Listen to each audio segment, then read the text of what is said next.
From the Cronkite studios in downtown Phoenix, this is Cronkite News. The hold on uranium mining around the Grand Canyon might not last forever. Lawmakers are worried that the White House might try to undo the ban. And a 7-year-old baseball player battles cancer. See how her team and community are offering support. Also, Native American tribes need special items like feathers, furs, and bones for sacred purposes. Find out how they order them here in Arizona. Cronkite News starts now. Good evening and welcome to Cronkite News on Arizona PBS. I'm Matt Helgeson. And I'm Jessie Jopali. Thanks for joining us. The Obama administration put a 20-year hold on uranium mining around the Grand Canyon in 2012 so officials could study its environmental impacts. That moratorium is still in place under the Trump administration for now. But lawmakers are worried that the White House may try to undo the ban, so they're working to make it permanent. Julian Paras has the story from our Washington bureau. The debate over uranium mining near the Grand Canyon is more than academic for Havasupai Councilwoman Carletta Talusi. To her, it's about the survival of her tribe. We are in the near extinction. If the uranium mines are allowed to come on to federal lands, such as the Kaibab Forest Service and public lands, they will contaminate our water. Talusi was one of a number of tribal and environmental leaders who spoke yesterday in support of Representative Raul Grijalva's bill to make the uranium mining ban around the Grand Canyon permanent. Grijalva called it a common sense measure. It's a simple piece of legislation. It takes what Obama did with the moratorium and makes that ban on mining permanent. Simple as that. It does not create a new monument. It doesn't include any new public land designations. It merely protects what exists now. The bill would ban on just over 1 million acres on both sides of the Grand Canyon. Supporters say it specifically targets uranium because of its history of environmental damage in the region. We do not want to continue the toxic legacy our citizens have made and lived with for 70 years. But at a hearing today, critics say the bill wrongly paints uranium mining as dangerous. The mining is actually clean and it actually facilitates better penetration of water to subsurface aquifers.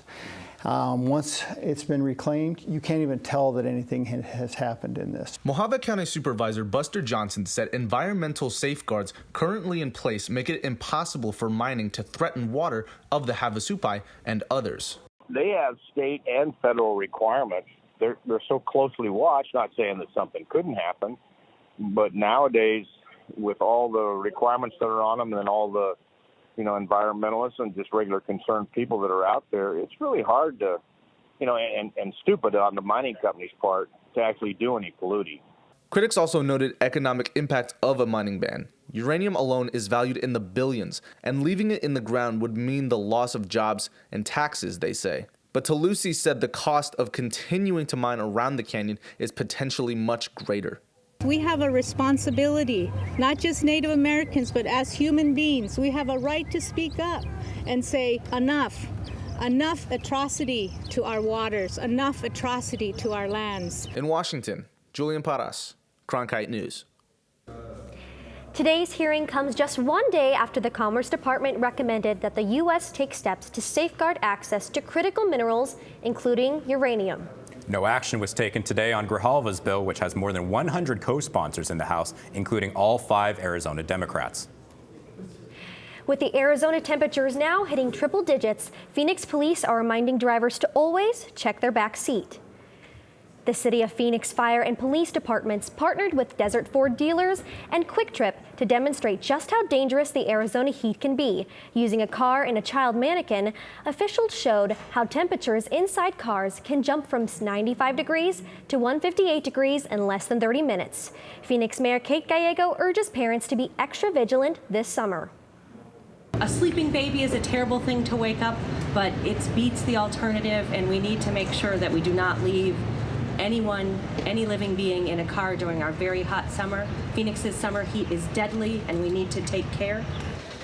Phoenix officials warn drivers to always be aware of children and pets in the back seat. They suggest putting reminders on your phone or leaving a clothing item in the back to make sure you check the back seat before you leave your car. Maricopa County Animal Care and Control is taking steps to help keep dogs at animal shelters safe from 2 deadly illnesses. Cronkite News reporter Amanda Slee joins us now to explain what's being done to protect the pets. Maricopa County Care and Control says there's an increase in what's called parvo and distemper. Parvo is spread through fecal matter, while distemper is spread through the air and by touch. Parvo and distemper are highly contagious viruses that can quickly spread among dogs and potentially be deadly. So far, there have been a handful of confirmed cases, according to shelter officials. Nancy Mayer, who's the chief of shelter medicine, says that increases in diseases like these may change the focus in their day-to-day operations. We really heighten our awareness as far as surveillance of animals in our care, and also in communication with members of the community as far as what to watch for in their own pets. Shelter workers say if you see any signs that your dog may have parvo or distemper, you should go to the vet immediately. The biggest things that people need to be aware of is the dog being lethargic. You don't want to see any kind of discharge from the eyes or from the nose from the animal. They start trembling in many cases. It looks as if your dog is suffering from some type of flu. Maricopa County Animal Care and Control is taking precautions like suspending dog-to-dog meet and greets at both county shelters for the next 30 days. They suggest you take precautions too. If you take your dogs to public areas, you most definitely want to make sure that they're up to date on their vaccines and limit their exposure to these areas. Watch what they're getting into while they're at the dog park. If they're digging in foreign substances that you're not aware of where it came from, get them out of there. Parvo and distemper are more prominent in the summer because the heat incubates the virus. Santiago says that both east and west shelter locations have canceled owner surrenders until June 11th. In the newsroom, Amanda Slee, Cronkite News. Arizona is home to about 60 endangered Mexican gray wolves. Conservation groups have been working to increase those numbers. 6 Mexican gray wolf pups were born at the Phoenix Zoo in early May and have been carefully watched over by zoo employees. The zoo is hoping to restore the endangered wolf population so that eventually the wolves can be set free in their native territory. Coming up on Cronkite News, a community is coming together to help out a little girl in the fight of her life. We'll introduce you to a 7-year-old battling cancer and what her baseball team is doing to give her the support she needs. Also ahead, if you needed a bear hide for a religious ceremony or an eagle feather for a traditional Native American dress, where would you turn? We'll show you how programs provide items like these to tribes.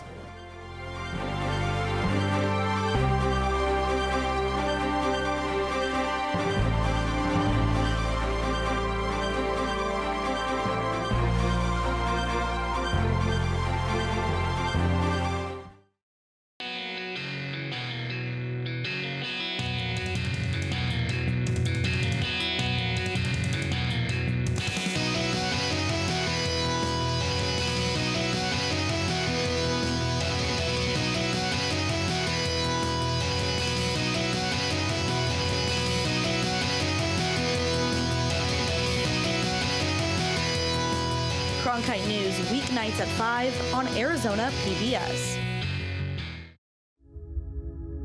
Hello from the children of planet Earth.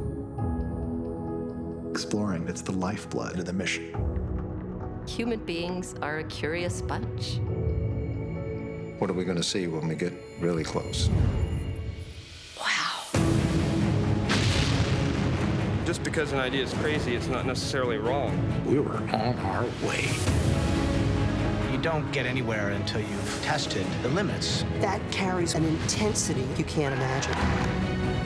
You could hear people just, whoa. Oh my God, absolutely spectacular. It's a rush. We ask a lot of our heroes. We are at a remarkable moment. We're going farther than any exploration ever has.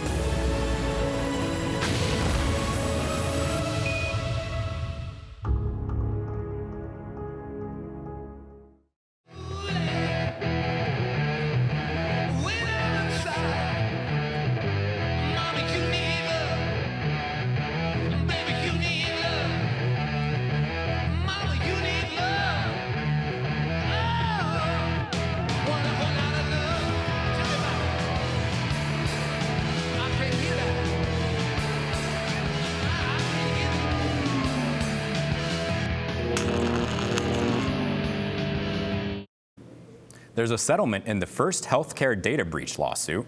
The Arizona Attorney Generals say 2 healthcare software providers, Medical Informatics and No More Clipboard, have reached a deal with 16 states. The companies will pay states $900,000 to improve security. The suit came from a data breach where hackers were able to steal the health information of nearly 4 million people, including 26,000 in Arizona. Information included names, social security numbers, and lab results. It seems that America's pastime isn't just for boys. Cronkite News reporter Emmy Keenan has more details on an all-girls baseball team in Chandler, a team that has one special little girl. Doctors diagnosed 7-year-old Leighton Accardo with stage 4 cancer on May 15th. She began chemotherapy just 2 days later. Now her friends and family stand with her at one of the places she loves the most, the baseball diamond. This is my bracelet. It says, "You are strong, you are brave, you've got this." One thing that gives Leighton strength through her cancer fight, her East Valley baseball family. When Leighton was still playing t-ball, long before a cancer diagnosis, her mom Carly started an all-girls baseball team. Leighton wanted to be on a team with other girls just like her. So Leighton, she's my eldest. She plays on the oldest Peaches team, and that team plays baseball and softball. She also plays baseball on a boys team here at East Valley on the AZ 643. And then she plays hockey and she figure skates. Carly said Leighton spends every moment she can at Chandler's SB Park playing baseball with her friends. Her baseball family came together on May 28th for Shavin' for Leighton, where people could come and shave their heads in support as she goes through chemotherapy. It was pretty overwhelming. So many people. The energy out here was really great, and I think the love, the prayers, the support, I think that's enough to kick cancer's butt. Leighton has had to make a rough transition from being on the go as a multi-sport athlete to now spending her time in the hospital. So for her to not be out doing those things right now is very frustrating for her, but I know she's determined to get back out doing those things as soon as she can. Leighton begins her second round of chemo on Thursday. According to Johns Hopkins Medicine, the cure rate for malignant germ cell tumors at stage 4 is 82%.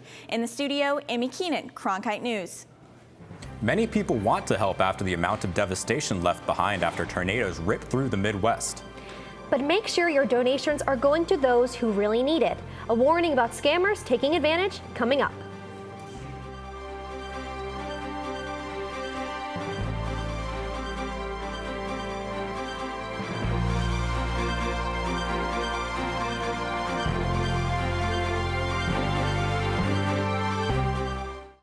Here at Cronkite News, we have producers who craft shows that make an impact on our community. Our broadcasts allow students to be involved in all levels of production, from producing to directing. We are guided by highly respected professionals who mentor the journalists of tomorrow. From technical directing to teleprompting and beyond, our production crew works tirelessly to produce meaningful and award-winning shows. We are Cronkite News on Arizona PBS. Millions of people die every year from drinking dirty water. I would never have felt I had the ability to do something without ASU pushing me. We built filtration systems out of local materials with the people. To see those kids drink clean water for the first time, it's the most rewarding feeling that you can ever have. I went to ASU because I wanted to change the world. The thing I never would have expected is how the world would have changed me.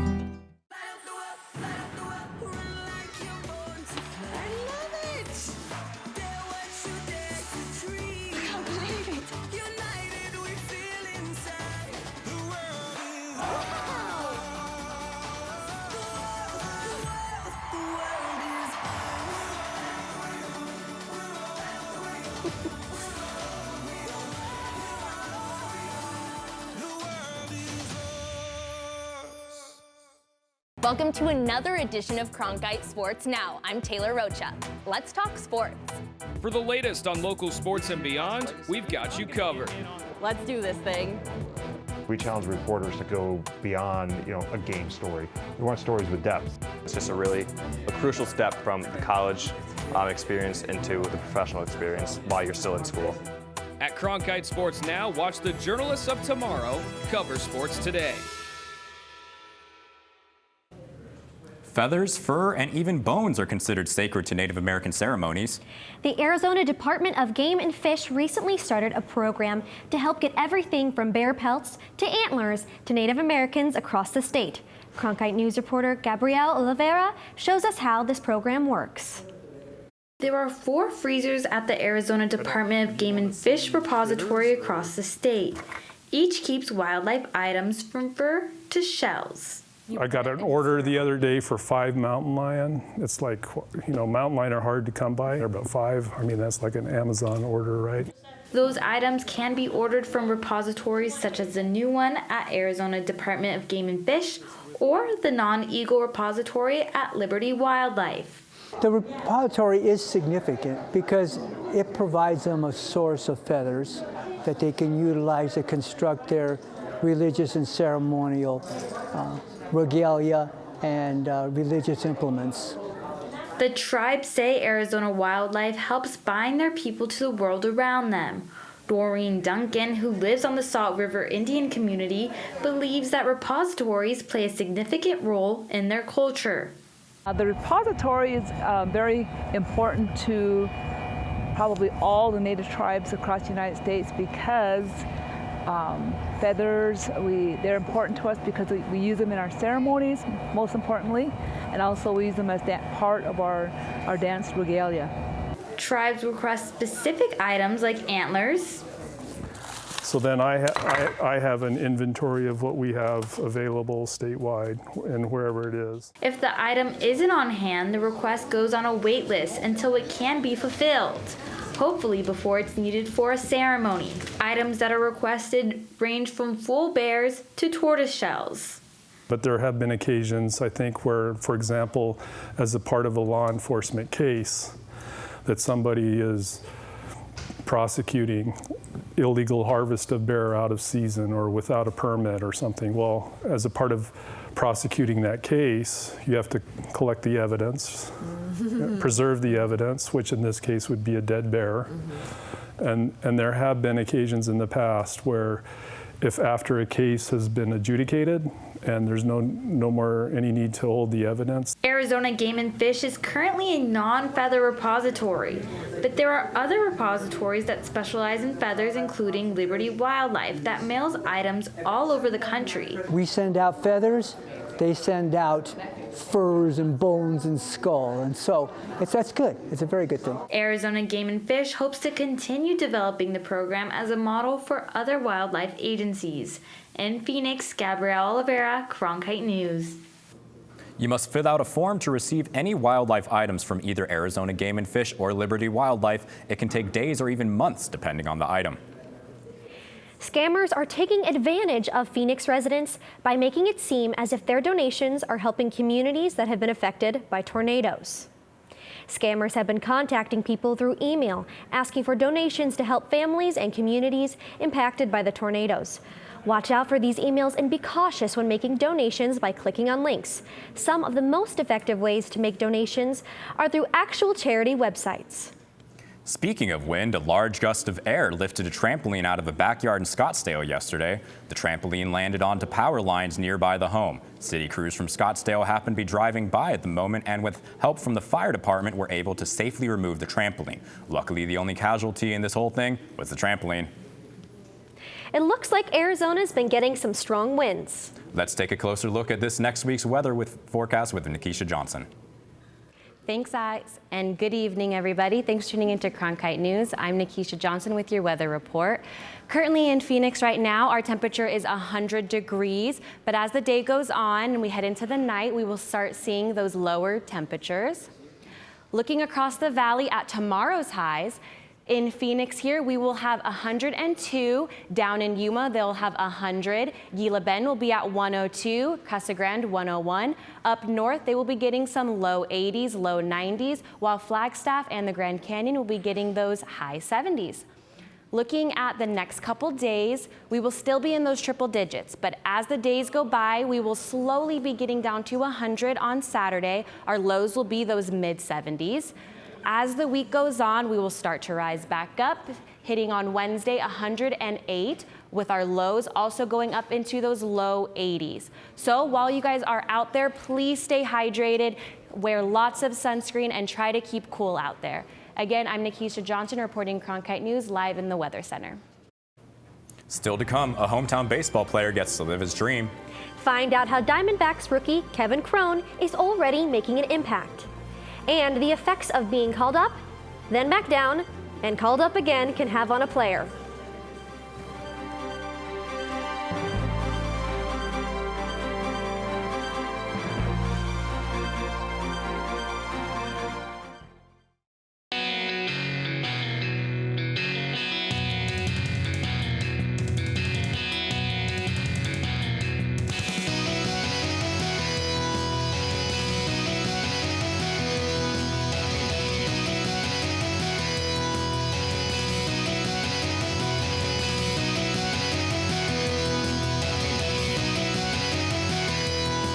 Cronkite News weeknights at 5 on Arizona PBS.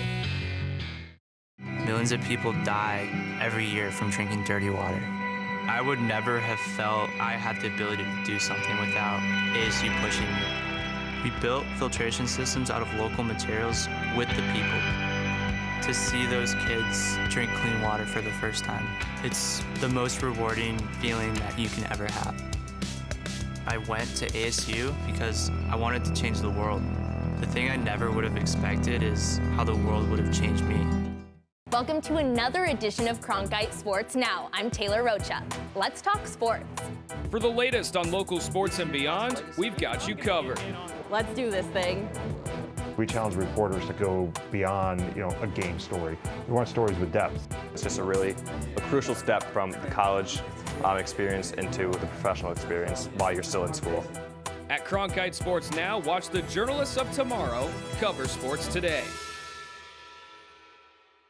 I'm Judy Woodruff, anchor and managing editor of the PBS NewsHour. The journalists of tomorrow face a fast-changing media landscape, but quality news remains vitally important to our communities, our country, and our world. At ASU's Walter Cronkite School of Journalism and Mass Communication, students learn solid, reliable reporting, holding the powerful accountable, and rebuilding the public's trust. The Cronkite School and Arizona PBS, preparing the next generation for a stronger future of journalism. As journalists at Cronkite News, we report on stories that matter to you by focusing on the local impact. We dig deeper and work tirelessly to keep you informed. Live in Wickerburg. Live in Los Angeles. In Cleveland, in Washington, in Louisville. From Jerusalem. Live in Philadelphia. From around the world to right here in Phoenix. At Cronkite News, we report the facts and stick to the truth.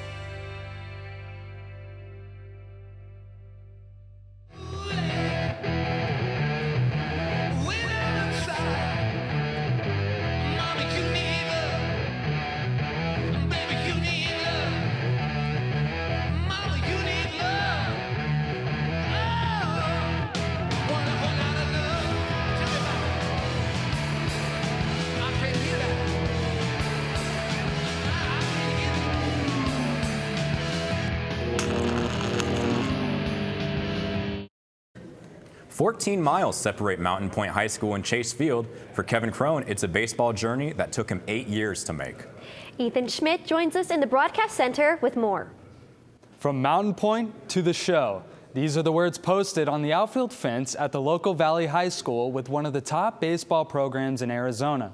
You can see 4 names that follow, and soon there will be a 5th. Within a week, Diamondbacks rookie Kevin Crone made his major league debut, got sent down, only to be brought right back up and score the winning run and a walk-off win in his first game at Chase Field. You go from the highest of highs, getting called up for your debut, and then you're a little down, but you understand the process and on your way down, and you're immediately thinking about what you can do to get back, and then within 24 hours, you get the call that you're back up. His debut was the culmination of a journey that began right here in the Valley at Ahwatukee's Mountain Point High School. Kevin played for the only Mountain Point team to win a state championship in 2011, and he also received All-American honors. It's really special to watch boys that had had a passion for this and knew that that was their goal, and then grinded it out and busted their tail to get there. Growing up, Kevin Crone spent his summers in these very seats watching his hometown team. Now, fans are getting to watch him play as a member of the Diamondbacks. He's a special one. I mean, beyond baseball-wise, when you look at the numbers and just what he does, it's freakish, but he's just an unbelievable person that does things the right way. Buck joined several members of Crone's family in San Francisco for Kevin's Major League debut, an experience Diamondbacks manager Torey Lovello said Kevin would never forget. He had a great day. I remember giving him a big hug just to congratulate him and tell him, welcome to the big leagues. You did it, and now it's time to go out and perform. Crone's call-up was made even more special by hearing it from his AAA manager, Chris, who also happens to be his dad. Kevin joins his brother CJ in the majors. CJ's a first baseman and designated hitter with the Minnesota Twins. In the broadcast center, Ethan Schmidt, Cronkite News. Cronkite News is proud to be the news division of Arizona PBS. Here's what's coming up on Arizona Horizon. On the next Arizona Horizon, a medical marijuana special. We'll take a look at how medicinal cannabis works and the conflicts between state and federal laws regulating its use. That's on the next Arizona Horizon. That's it for Cronkite News tonight. Thanks for joining us. For top Arizona stories anytime, go to cronkitenews.azpbs.org.